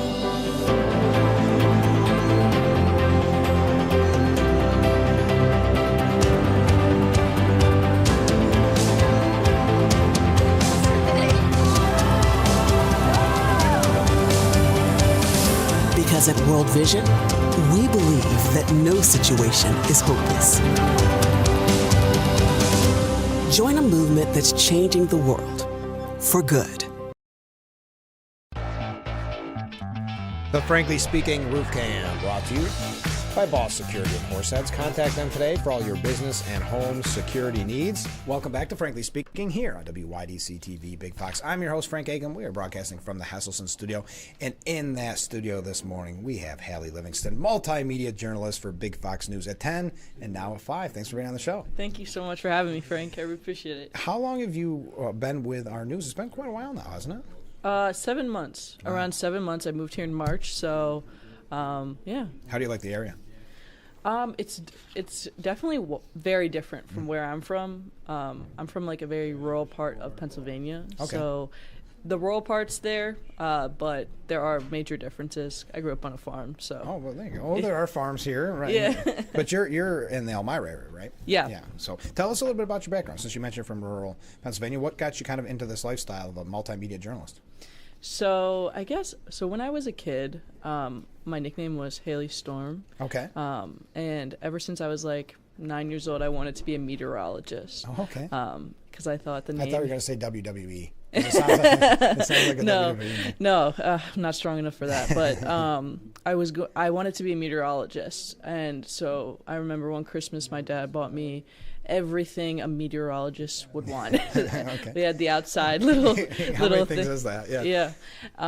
And then obviously I went to college to study journalism, study media just in general. And I just kind of liked the nonfiction aspect. I always liked, watching movies, but I really liked covering real life things. I did a lot of documentaries in college, so when it came to finding a job, I just wanted to start somewhere. Sure. Did some research, did some looking around, and I found this available. Yeah. So I kind of just took the opportunity, and I was like, I'm going to start here, and I'm going to work my way up. What caused you to kind of shift from meteorologist to the hard-hitting news? I realized how hard it was to be a meteorologist. Yeah. And it's a thankless job. Yes. Everybody blames you for the weather. Yeah. Right? And it's like, you get it wrong, people hate you. You get it right, people hate you. Yeah. And it's also just very different. I'm not the best at math. Okay. And that requires a lot of math. I'm sure. And so I was like, I don't know if this is the right path for me, but we can go in a similar route, And have you enjoyed doing the news so far? Because I'm sure you got a lot of practice in college in various ways. That's what colleges are for. But what's it like going from the college shift to actually on the ground doing news? Well, so in college, I did a lot of different things. So I started with my own radio show, just like you. Okay, following great. your footsteps. Right? Yeah, you didn't know it at the time. I didn't know it, but anyways, I started in. I started on the air at a college radio station. I did a music history show. I talked about the history of 90s and 80s bands and stuff like that. And I accidentally got fined by the FCC. Sure. That's bound to happen. And I was like, I don't know if I'm going to take a little break from doing that. And so then I transferred schools and I started working on our TV station. Okay. We it was called LaSalle TV. We covered neighborhood businesses. It's called Just Next Door. And I was also on the Sports Line show as well, where we talked, all things sports. And I really liked that. I really liked connecting with people in Philadelphia. There's so much diversity in Philadelphia. Felt like I was somewhere new, just even a block away. So I kind of liked that. And the more that I did it, the more that I enjoyed it. And I guess I just really like hearing myself talk. There you go. We all do. That's why we got into the business. So when you're here at Big Fox, and as you see on the bottom of the screen, you're on at 10, and then we have that 5 a.m. broadcast. What does your typical day look like here? So obviously, morning meeting with Dante. Sure, of course. We had Dante not that long ago on the program. Yeah.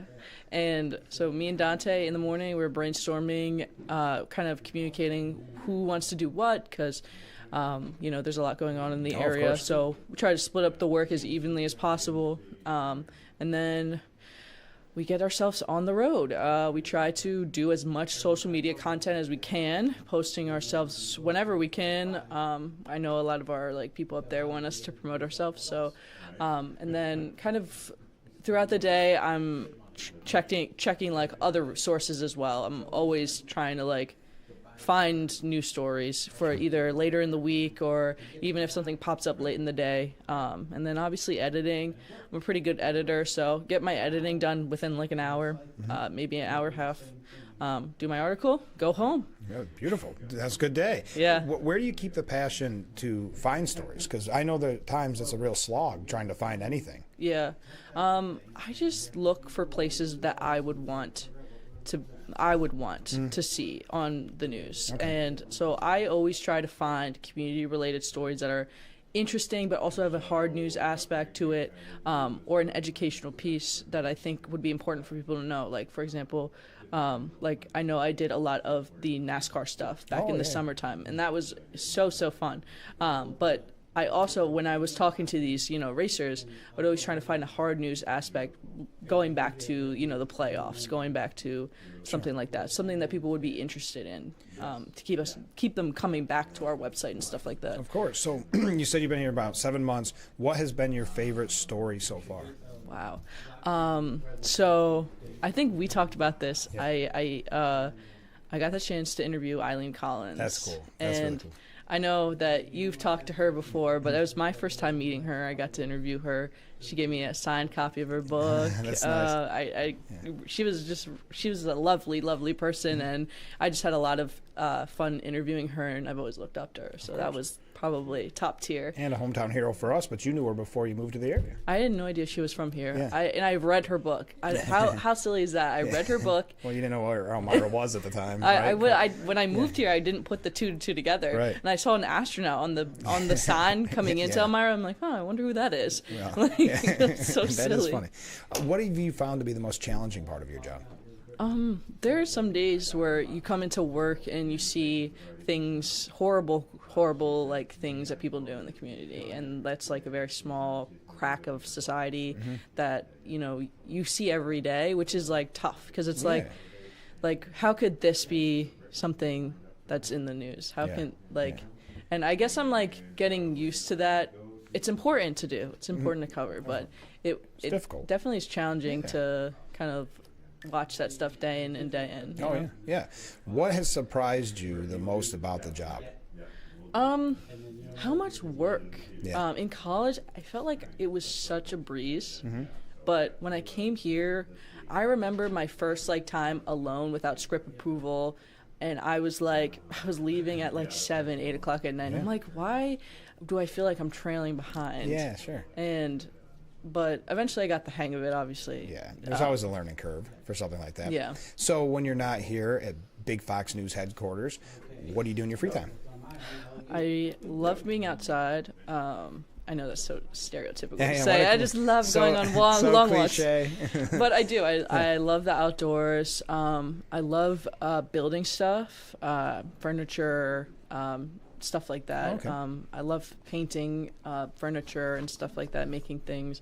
I also have 2 cats who I love very much. Hang out with them as much as Hopefully they're I can. watching right now. What do you, when you're on your free time or you're on the weekend, do you find yourself still looking for news or still looking for stories? You know, for the first couple of months when I was here, yes, I was. But now when I get home, I just don't even want to be on my phone. I just want to I just want to be in the moment. And then I catch myself sometimes looking at, other news channels. I'm on ABC or Fox, and I'm looking, I'm like, you know what? I need to take a step back. I need to leave that for another time. Breather. I couldn't agree more. All right, this is the final question. It's a tough question. Where do you see yourself in 10 years? 10 years, wow. Forever. There's going to be a blink of the eye. Well, don't worry, trust me. Oh, okay. Well, that's a difficult question. I see myself just trying to be a better version of the journalist I am right now, but also teaching others how to deal with the day-to-day of being a journalist. And I hope that I'm in some sports, whether it's NASCAR, basketball, college, professional. I just want to be somewhere where people are talking about sports. Dante said the same thing. Yeah. Did you watch his interview before this? One day we're gonna make it. We're gonna make a sport. We're gonna be a sports podcast one day. We're gonna be very famous, Frank, and we're gonna invite you on our show. Please, I'm busy that day. No, I'm just kidding. I wish you the best. I hope it goes great. Yeah. Haley, thanks so much for being on the show. Best of luck with everything in the news. 7 months in, congratulations. Thank you so much, Frank. All right, we'll be right back with Frankly Speaking. Stay with us.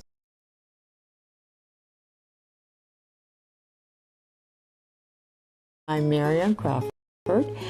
I've lived here for 70 years, but I do fine right here in my house, and I want to be here as long as I can be. And I feel comfortable knowing that if something happened to me, someone would know because of the cameras that are installed in various spots in my home. That has been a wonderful gift to me, to be able to have that security and that support from Full Circle America, and that's what it's all about. When you're online, don't forget to visit our Facebook page at Big Fox News. Catch up on news from the Twin Tiers. Vote on the daily question and hear about local events. All on Facebook.com/Big Fox News. Hi, this is Tom Witzel, owner of Hesselson's in Amara Heights. At Hesselson's, we care about your well-being and overall health, whether it's relieving stress, muscle recovery, increasing circulation, or just revitalizing the body. Hesselson's now has 2 complete line of infrared and traditional rock saunas in our new and expanded showroom. Come in today and see why owning a sauna is the start of your new healthy lifestyle. Hesselson's is still locally and family-owned and operated in Amara Heights. After 70 years, it's still fun to poke in the corners at Hesselson's. After working to reduce your stroke risk, the initial treatment for AFib is often to stabilize your heart rate, but controlling your heart's rhythm may be just as important for long-term health. Ask your doctor how to get in rhythm and stay in rhythm. Learn more at stopafib.org. We've had so many wonderful memories as a family. Dropping Shelly off at school, I prayed he wouldn't get stuffed in a gym bag. Missy might have been the one in Little League. I'm asking the Lord to watch over my little girl. Well, while you're at it, ask him for a win. I got money on this. But Georgie is the one who threw us the real curveball. I got a girl pregnant. Oh, no. Are you kidding me? We may not be perfect, but to me, we have the perfect family.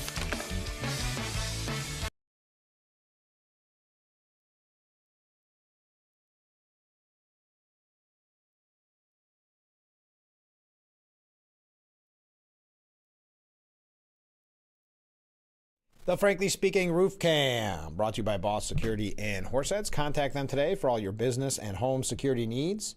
We are back, broadcasting live from the Hesselson studio here on Marcus Street in Corning. Thank you to the viewer who commented. Yes, we did have Elisa on earlier this week.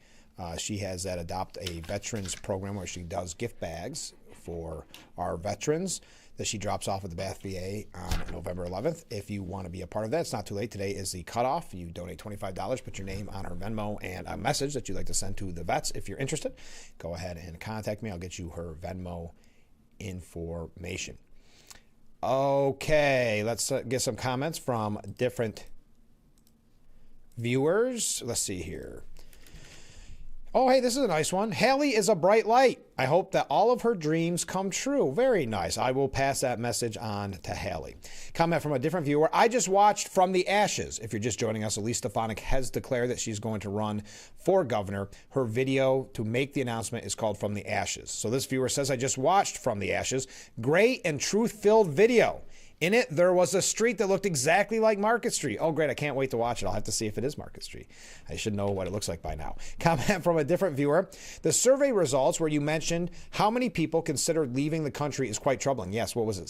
63% of young people and 53, somewhere around there, don't quote me exactly, but 53% of their parents have thought about leaving the country. Somewhere along the way, there are many who can't seem to be thankful.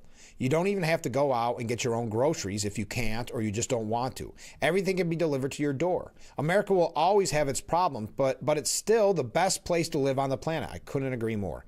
I suppose that they're free to go. There seems to be many who are waiting to take their place. Another great point. Thank you for that message. That's a very powerful message. Thank you. Ken writes in, the reason that the Democrats are saying the election was a landslide, a blowout, a blue tsunami, a referendum on Trump, or whatever other wording they chose to parrot, is that they want to try and propagandize the sheeple that may be in the bubble and reinforce the dedicated sheeple into thinking that the country is turning a hard left, so that when the midterms get here, they will all vote with the flock. That's a good point, Ken. And unfortunately, what we saw from some of the quote-unquote pundits on the Republican side out there, I think they have been duped as well.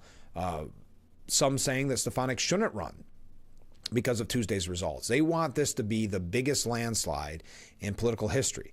And again, I'm not downplaying what happened on Tuesday, but you had blue states go blue. You had New York City vote for a Democrat, granted. Remember, he was still on the ticket as a Democrat. Granted, he's a socialist. I'm not saying that with extreme policies. So that is, I guess, is that supposed to be what shows the power of the Democratic Party? Does that mean that all Democrats are going to go socialist? I think that's a fair question. But that's supposed to be this biggest landslide. And we're supposed to ignore what happened 10 short months ago, a little over 10 short months ago, when Republicans took the House, the Senate, and the White House in a landslide victory that saw Donald Trump not only win the Electoral College, which is the only way to win it, but also, just as a fun fact, the popular vote. So I'm with you. I think, Ken, that they do want people to think, well, it's all over but the shouting for the midterms. But keep in mind, sadly, there are Republicans that are buying into that logic, that are saying things like, well, it's all over. You know, Trump's a lame duck. And I have so many examples of that. Look at some of these headlines to Ken's point. Where is it? Trump enters his lame duck era. According to Politico, Republicans are starting to contend with the fact that the president will soon be gone and they'll be fending for themselves. The Los Angeles Times reports, is this the beginning of the end of the Trump era? Moderate Democrats in New Jersey and Virginia, who campaigned on bread and butter issues, outperformed their polling in Tuesday's victories. Some in Republican leadership saw a silver lining in an otherwise difficult night on Tuesday. Okay. Anyway, and a lot of what the media is doing is they're trying to bring up this, and I'll be honest, I'm not even following it, because these people that they call conservative influencers, I don't even think are conservative influencers. At least they're no one that I've sourced out in the past, and they're saying how radical they've become, and I would agree with some of the things that I've read. I'm not going to name names because I don't want to give them the soapbox, but they're saying that there's all this infighting, and it could be the end of MAGA. They're blowing these type of things out of proportion, just like they blew the wins on Tuesday out of proportion. I'm not saying, in no way am I trying to spin it and say that Tuesday was a great night for Republicans. I'm not. But it is, again, nothing like what happened last November. And we have a full year. But the media is going to harp on this for the next year. Keep that in mind. And they do want you, if you're in that bubble, to go out and say, yes, we're going to vote for the socialist. If you're not, they're hoping that Republicans get to the feeling where it's such a lost cause, like we saw a little bit from some of those pundits, not the pundits I mentioned there, but some other pundits in the state, that they want to think it's a lost cause. So why even go out and bother? The midterms are over already at this point, practically. Why even go out and bother and vote? That's what they're hoping for. So thank you, Ken. Thank you for all the great comments. Oh, just purely for your own viewing pleasure. Cuomo and his backers, get this, burned $65 per vote. And in those numbers include $13.3 million wasted from Bloomberg. Wow. Cuomo garnered just under 855,000 votes. That amounted to the would-be power brokers spending $65 per vote. They would have been better off probably sending the money directly to the voters. Meanwhile, independent committees that included backers such as the Working Families Party dropped a relatively paltry $16 million to either support Mamdani or go after Cuomo. Mamdani snagged a little more than 1 million votes, making their investment come in at $15.81 per vote for the winner. I just thought that number was very interesting. Now, Mamdani surges ahead as Schumer risks finding himself left behind. I think we've already seen that. I think Schumer is left behind. Now, we know he wasn't going to endorse Mamdani, but at the same time, he has been considered kind of anti-resistance. He's kind of the Andrew Cuomo, the old guard. All these people in the Democrat Party who have been in leadership for so long, and then Democrats look around and say, wait, we lost huge to Trump. What are you doing here, and why aren't you fighting Trump? That's what we see. The rise of New York City's mayor-elect comes at a complicated moment in the career of Senator Chuck Schumer, who's in danger of looking out of touch with the prevailing energy back home. He is out of touch. That's why the government shut down. He wants to look like he's somewhat a face of the resistance, and he just doesn't have it. Jon Stewart a few weeks ago picking on him, talking about the fact that he just reads these statements and these strongly worded letters. Karine Jean-Pierre, KJP, said the Democrat Party leaders made a big mistake by not endorsing Mamdani. Of course, she's getting a lot of attention for her book, which I guess has been kind of disastrous attention, and I guess the book is not that good. Though she was excited about Mamdani's victory, even though didn't she just recently say she left the Democrat Party because of how they treated Biden? She added his win was more about connecting with voters than party backing or leadership support. She criticized Democrat leaders for sending the wrong message by either hesitating or refusing to support Mamdani during the campaign. I mean, he was the nominee, the Democratic nominee for the mayor's race, and they're basically saying, no, voters are wrong. We don't want him, and that is a problem. You're sending a message to young people in particular who we need to engage in this moment. And I thought it was a mistake. I think it was a big mistake that leadership didn't get behind him. I thought it was a big mistake that they turned their back on him because he did it the right way. And there's something to be learned by the way he campaigned. All right. We got to take a break. We got a couple of quick things about Mamdani. But the big story of the morning, Elise Stefanik declaring she is going to face, in what New York Times is calling, a fierce battle with Governor Hochul. The fact that the New York Times calling it a fierce battle shows that there is some concern about the power of Elise Stefanik, how good she is at fundraising, getting her message out. I think there is something to be said there. This is going to be a very memorable gubernatorial race. But stay with us. We'll be right back with Frankly Speaking here on WYDC TV, Big Fox.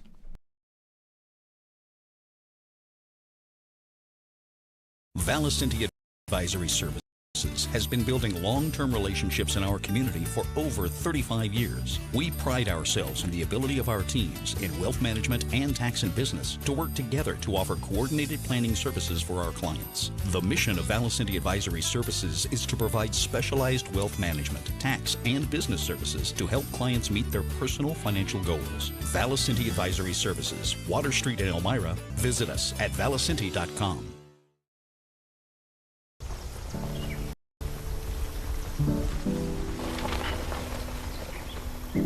Sophia A., grade 4, absent, because transportation was absent. Julio M., grade 6, absent, because Wi-Fi was absent.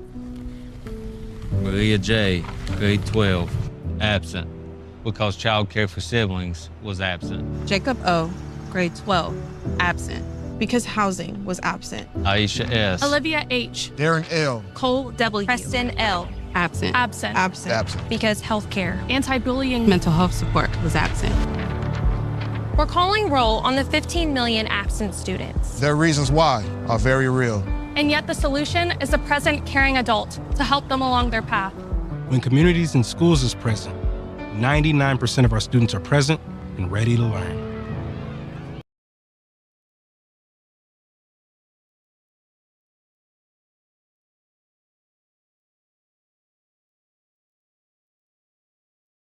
The Frankly Speaking Roof Cam, brought to you by Boss Security and Horseheads. Contact them today for all your business and home security needs. We are back, broadcasting live from the Hesselson studio. Let's go to some viewer comments. Good morning, Frank. Well, good morning, Rick. How are you? Given Tuesday's results, maybe Trump will stay home and work on fulfilling his campaign promises. It's difficult to do the globetrotting all the time looking for an award. He did lock down a new plane, though, and he'll try to use that when his term is over. Thank you. Continuing, I'm sorry. Glad to see Trump got people with weight concerns and type 2 diabetes a big cost break on GLP-1s that will change tens of thousands of lives. Super happy for all of those folks. Got to give the Donald a thumbs up on this one. Then a $1 trillion pay package for Musk. Go figure. Tesla stock is overpriced. Sales are down, not to mention they have a couple of models that are the ugliest things on earth that roll on 4 wheels. No EV for this kid. I'm partial to 60s muscle cars, of which I own. Big blocks, 4 speeds, 110 octane, and tire smoke, baby. Gas up the jalopy, plug in your Tesla, check the air and the bicycle tires because wherever you're going, it probably won't be on a plane. Wow, the whole ball of wax is steadily getting worse. Have a good weekend. Well, thank you, Rick. Comment from a different viewer. I really don't understand the logic. It's been less than 1 year, and if you support our president, it's because you see the bigger picture, in my opinion. And we are looking ahead to set up the next administration that will continue this Save America and America Values mission. But it's definitely not over. I know, but that's what they want. They want you to feel like, especially 2026, that it's over because they know if Republicans lose the House or the Senate, then Trump is very much a lame duck. Now, I think Trump's lame duck is going to be very different than a typical president. So I think that's overhyped, that whole lame duck idea in this scenario. But that's what they're hoping for. And comments from a couple different viewers. Go Elise. Don't forget to frack. You made my job tough there. Thank you. Yes, Elise Stefanik announcing she's going to run for governor of the Empire State. Mark writes in with a new rhyme that he created. Elise Stefanik, she is supersonic. You can try Hochul, but you're not vocal. Thank you, Mark. All right, we got some other comments coming in. We'll wrap up our show here in just a moment with your last-minute comments.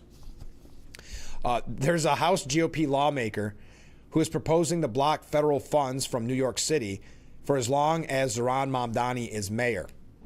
Representative Buddy Carter from Georgia is pushing forth a bill called the Moving American Money Distant from Anti-National Interest Acts. It's an unwieldy bill name, but why do you think he did it? Because, of course, it spells out the Mamdani Act for short. The 2-page bill text stated that notwithstanding any other provision of law during any period in which Zohran Mamdani is mayor of New York, that any unobligated federal funds available for the city are hereby rescinded, and that no federal funds may be obligated or expended for any purpose to New York. He is expected to announce that bill, or introduce that bill, on Friday. There you are. Now, New York State Democrats, you're talking about in the Assembly and the Senate, are now opening up to some of Mamdani's ideas, such as taxing the rich, the tax hike plan, because they believed his message his election sends a message. Democrat state lawmakers are already opening up to Mayor-elect Zohran Mamdani's goal of hiking taxes, as supporters say politicians who oppose his socialist agenda should face primary challenges. Mamdani wants higher taxes on millionaires, you know it. So we're already seeing threats of Democrats thinking, anyway, if they don't support Mamdani and the socialist wing of the party, the Democrat Socialists of America, that they will be primaried. And there is a real threat to that. That's how AOC, she beat out an old guard representative. The same with Mamdani beating out Cuomo. So you could see, and that's why my thought is there will be a Democrat Socialist of America candidate and a potentially effective one running against Kathy Hochul in a primary. By the way, because of the election of Mamdani, ICE is running social media ads calling on NYPD officers to join ICE in immigrant arrests. NYPD officers, join an agency that respects you, your family, and your commitment to serving in law enforcement. There you go, trying. We've got to take our last break and wrap up today's edition of Frankly Speaking. Yes, the big news. Elise Stefanik running for governor. Your last-minute thoughts on that as we wrap up. Stay with us. We'll be right back with Frankly Speaking here on WYDC TV, Big Fox.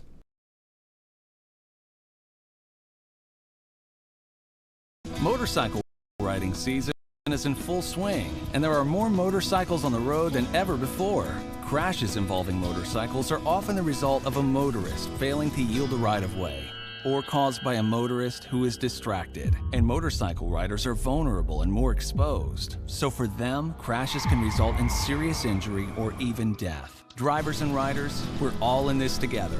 Please, be smart and pay attention to your driving. Share the road and watch for motorcycles. It's great to catch up, Jamie. How's business? Good. Are you up to speed with the new beneficial ownership reporting requirements? Sort of. What's it about? It's a new initiative to help fight crimes like money laundering, fraud, and drug trafficking. A lot of small businesses like ours just have to report some basic info to the federal government about the real people behind them. Does that include my cafe? There are some exemptions for certain companies, but don't worry. There's lots of guidance on the government's website about who needs to file. Check out fincen.gov/BOI. Filing is easy and free. It took me less than 20 minutes. Looks like I do have to file. Thanks, Jamie. It's great having a supportive business community. Reporting beneficial ownership information helps protect U.S. national security. Filing is quick, secure, and free. And it's the law. Learn more at fincen.gov/BOI.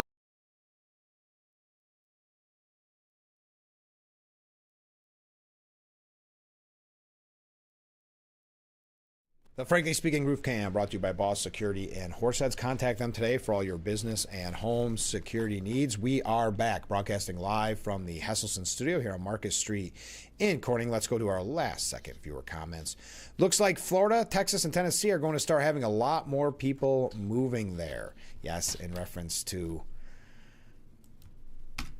Mom Donnie's win. A comment from a different viewer. Frank, those Republicans being skeptical in regards to this recent election are exactly the problem with the establishment GOP and has been the problem for years. I agree. They've had chances to stop these Democrats when they were in power decades ago and failed to do nothing. They failed to do anything. It makes you wonder if they are in bed with them. You know, the uniparty sewer of Washington, D.C. Another comment, they like to call it a swamp, but a swamp is a living ecosystem. Thank you very much.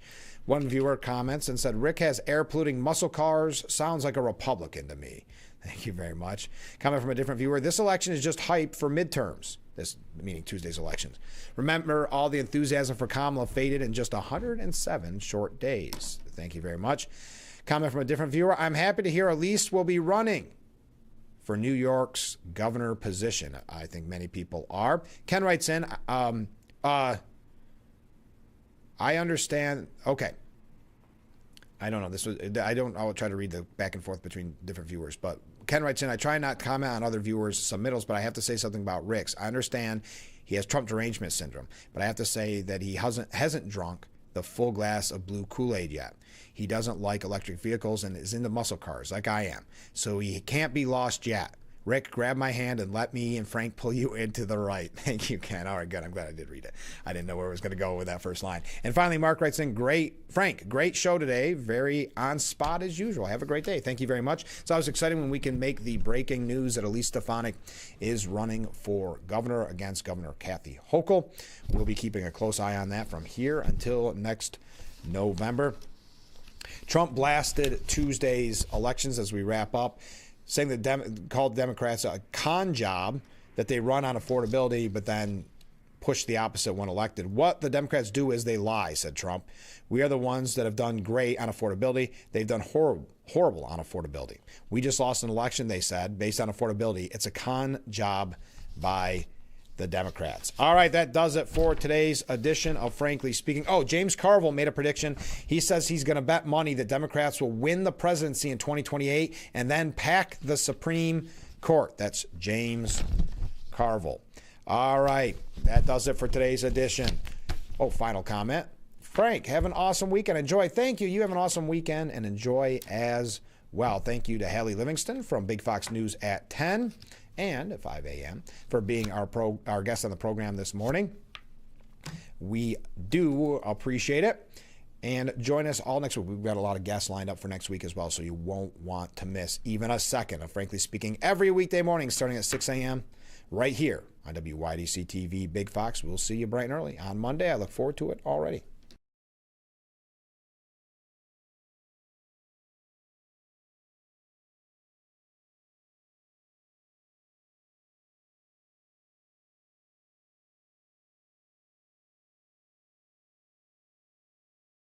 I'm Marion Crawford. I've lived here for 70 years, but I do fine right here in my house, and I want to be here as long as I can be. And I feel comfortable knowing that if something happened to me, someone would know because of the cameras that are installed in various spots in my home. That has been a wonderful gift to me to be able to have that security and that support from Full Circle America, and that's what it's all about.